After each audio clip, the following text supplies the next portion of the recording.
ఒక కాంట్రవర్సీ ప్రకారం కొంతమంది ఏంటన్నారంటే అసలు అయోధ్య అనే ఒక సిటీ నిజంగానే ఉండేదా, అసలు రాముడు అనే మనిషే లేరు, అదంతా ఒక మిత్ అని అప్పట్లో మన పురాణాల్లో అలా రాశారని క్వశ్చన్ చేశారు. వారు క్వశ్చన్ చేసిన విధానం ఒక విధంగా కరెక్టే. అలానే Tamil Nadu chief minister 2 interesting questions ని రైజ్ చేశారు. అసలు రాముడు ఎవరు అండ్ ఏ ఇంజనీరింగ్ కాలేజ్ నుంచి ఆయన గ్రాడ్యుయేట్ అయ్యారని. అయితే 1200 సంవత్సరాల క్రితం అదే భూమిపై పరిపాలించిన నందివర్మన్ తన పూర్వీకుల్లో ఒకరు జారీ చేసిన శాసనాల్లో రాముని గురించి 2 స్పష్టమైన ప్రస్తావనలు ఉన్నాయి. బహుశా ఈ తమిళనాడు పాలకుడికి తెలియకపోవచ్చు. 752 నుంచి 53 సెంచరీ నాటికి చెందిన పలక శాసనంలో అందులో పద్యం 22 నందివర్మన్ పూర్వీకులు ఒకరైన నరసింహవర్మన్ లంకను జయించడం ద్వారా రాముని వైభవాన్ని అధిగమించినట్లు ప్రస్తావించబడింది.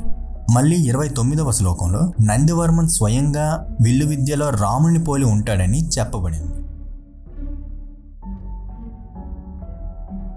రిలీజియన్ పుస్తకాలు రాముడి జీవితం గురించి వివరించడం సాధారణమైనప్పటికీ అసలు ఎలాంటి మతానికే సంబంధం లేని పుస్తకం కౌటిల్యుని అర్థశాస్త్రాలు. ఇది పరిపాలనపై మరియు అనుబంధాల విషయాల గురించి వివరిస్తుంది. అర్థశాస్త్రం ఏంటంటే 15 పుస్తకాలని కలిగి ఉంటుంది.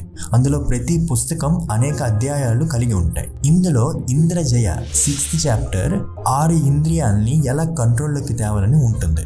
గతంలో వివిధ రాజులు పెద్ద పెద్ద వ్యక్తులు వీటికి లొంగిపోవడం వలన ఎలా ప్రతిఫలంగా బాధలు పడ్డారని అనేక ఉదాహరణలు ఉంటాయి. అలానే భోజ అని పేరుతో పిలువబడే రాజు బ్రాహ్మణ్య కన్యపై కాషాయ ప్రయత్నం చేయడం వలన అతని రాజ్యం మరియు సంబంధాలతో పట్టు నశించాడు. అలానే రావణుడు మరియు దుర్యోధనుడు పక్క వ్యక్తి వైఫ్ మీద కన్ను వేయడం వలన రాజ్యం సైతం కొట్టుకుపోయారు. ఫస్ట్ ఎగ్జాంపుల్ ప్రకారం అది రామాయణాన్నే సూచిస్తుంది. కౌటిల్యుని ప్రకారం రావణుడు అనే వ్యక్తి ఉండేవాడని క్లియర్ గా మెన్షన్ చేశాడు. కాబట్టి రాముడు కూడా ఉండేవాడని క్లియర్ ప్రూఫ్.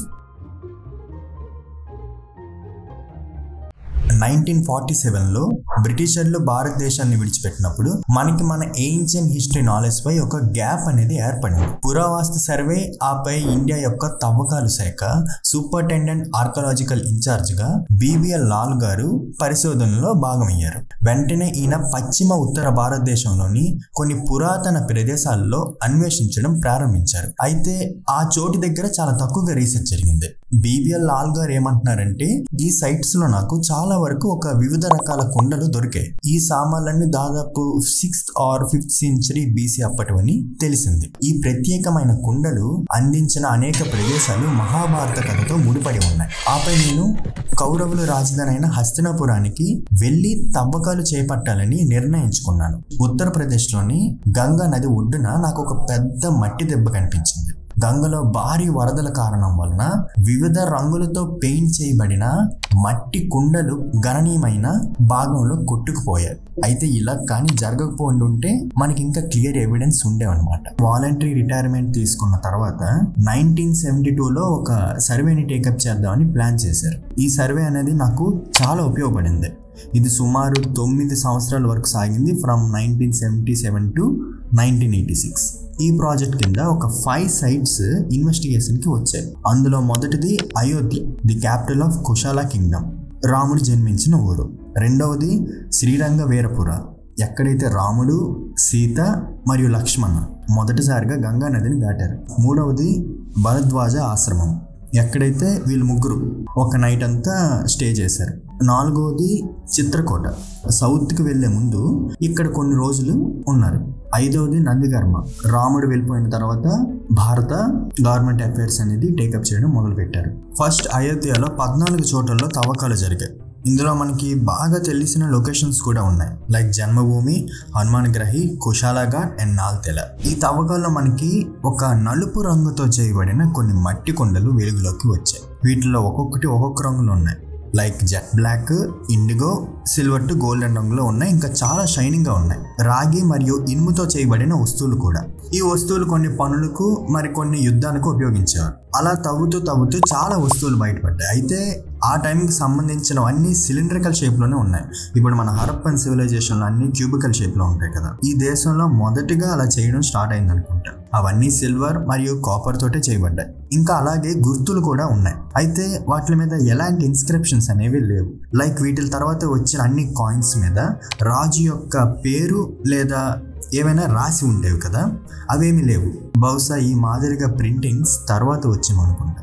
దీన్ని బట్టి తెలిసింది ఏంటంటే హరప్పన్ టైమ్స్లో ఎలాంటి కాయిన్స్ సిస్టమ్ అనేవి లేవు. ఖచ్చితంగా వాళ్ళు ట్రేడ్ మార్కెట్ ఇంకేదో విధంగా మేనేజ్ చేసి ఉంటారు, అదేటో మనకు తెలియదు. రెండవది శ్రీరంగవీరపుర.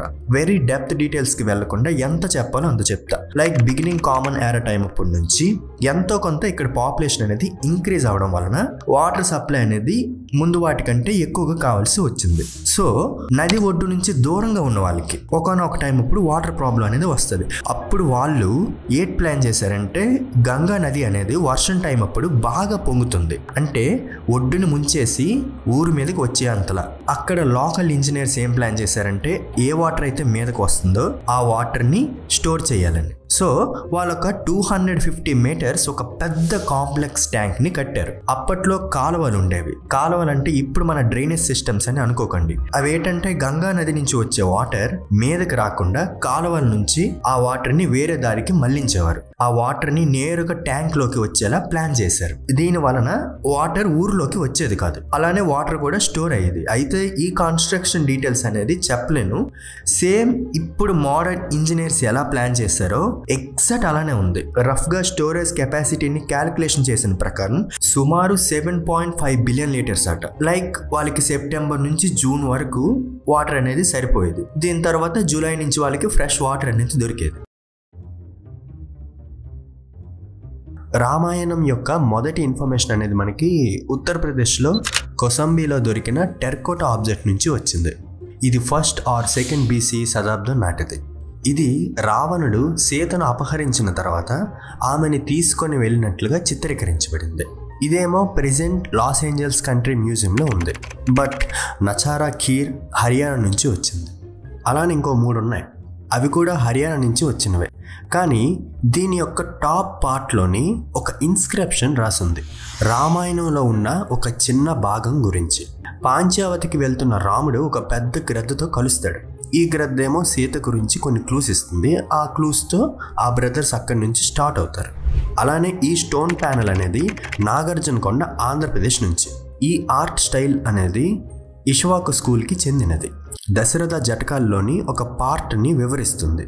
దీన్ని బట్టించి బ్రాహ్మణ రిలీజనే కాకుండా బౌద్ధిస్టులు కూడా ఈ ఎపిక్కి అట్రాక్ట్ అయ్యారు. ఈ ట్రెంచ్ ఇక్కడ చూస్తే గనక పిల్లర్ బేస్ కన్స్ట్రక్షన్ అనేది చేశారు. మ్యాక్సిమం ఇటుకలతోటే కట్టబడింది.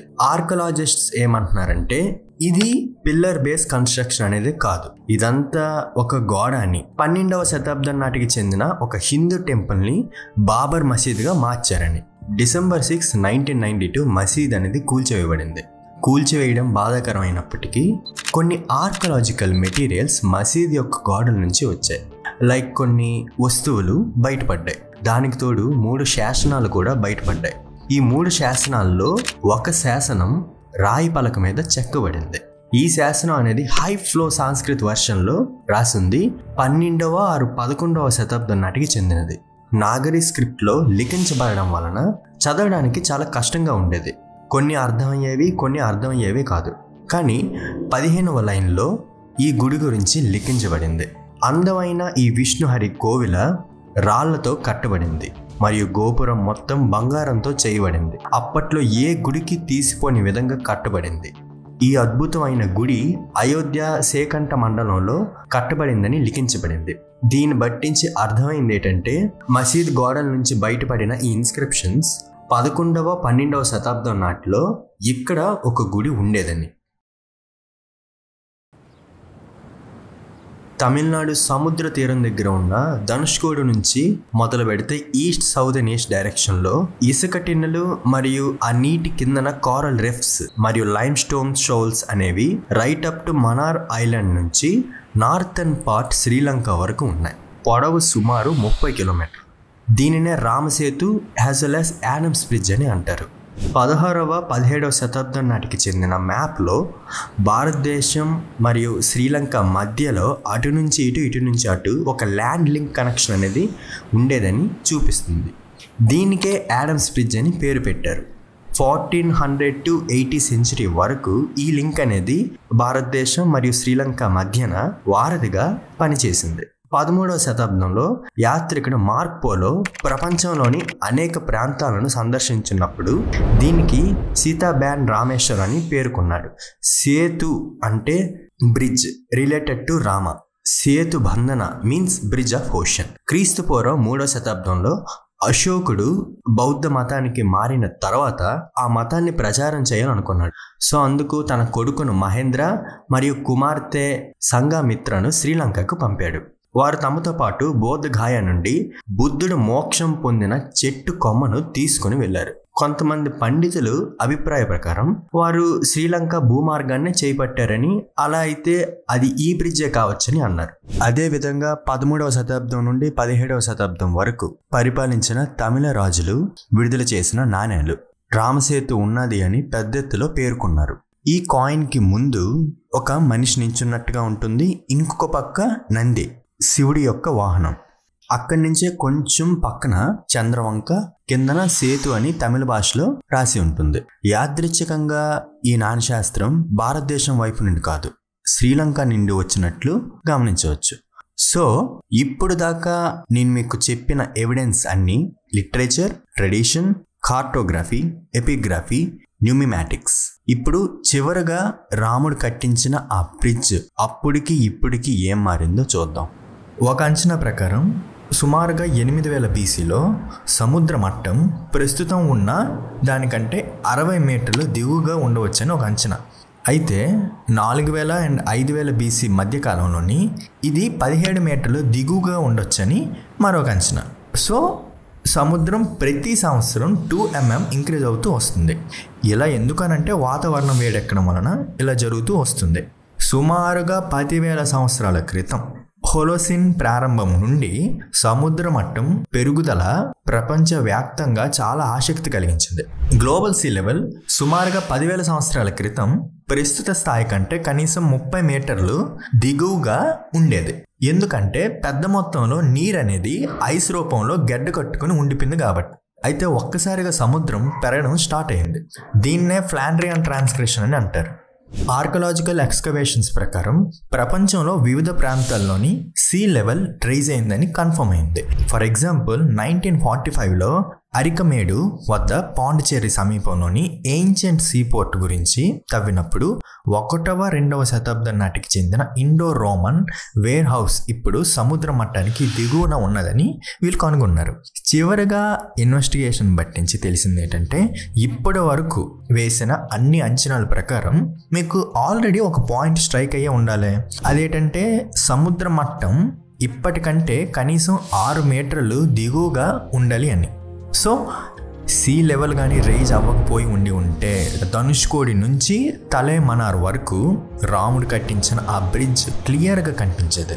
అంటే రాముడు నీరు మీద బ్రిడ్జ్ కట్టలేదు, సముద్రం మీద కట్టారు, కానీ ల్యాండ్ ఉండేది. అదే ఆ టైంలో ఇసుక దెబ్బలు ఉండేవి, కొంత సముద్రం కిందకి కొంత మీదకి ఉండేది, ఎందుకంటే సీ లెవెల్ తక్కువగా ఉండేది. సో రాములు వారు ఏం ప్లాన్ చేశారు, లంకకి మనం వెళ్ళాలి అంటే ఈ ల్యాండ్ లెవెల్ అనేది స్టడీగా ఉండాలని. అప్పుడు వానర సైన్యంతో కలిసి మనం బ్రిడ్జ్ కడదామని ప్లాన్ చేశారు. వానరులు అందరూ చుట్టుపక్కన ఉన్న రాళ్ళు రప్పలు అప్పట్లో బ్రిడ్జ్కి కావాల్సిన అన్ని మెటీరియల్స్ తెచ్చి బ్రిడ్జ్ని సెట్ చేశారు. సో ఇది జరిగింది. తర్వాత అందరూ అనుకునేవారు సముద్రం మీద రాముడు ఎలా బ్రిడ్జ్ కట్టారబ్బా అని. ఏవేవో థియరీస్ వచ్చాయి, కొందరు అవి నిజమని కొందరు కాదని, అదంతా అబద్ధం అని ఏవేవో పుకార్లు. సో జరిగింది ఇది ప్రస్తుత రీసెర్చ్లో తెలిసింది. నేను మీకు ఈ వీడియో స్టార్టింగ్లో ఒక మాట అన్నాను, ఒక రాజకీయ నాయకుడు రాముడు ఏ ఇంజనీరింగ్ కాలేజ్ నుంచి గ్రాడ్యుయేట్ అయ్యారని. ఇసుక దిబ్బల మీద బ్రిడ్జ్ కట్టడానికి ఎలాంటి ఇంజనీరింగ్ డిగ్రీ అక్కర్లేదు, సరైన ఆలోచన అనేది కావాలి. సో ఇది ఇవాల్టి వీడియో ఫ్రెండ్స్. మీరు కానీ లైక్ చేసి సబ్స్క్రైబ్ చేస్తే అది నాకు చాలా హెల్ప్ఫుల్ అవుతుంది. మీ ముందుకు ఇంకా క్వాలిటీ కంటెంట్ అనేది తేగలను. Please like, share and subscribe. సరే మరి, బాయ్.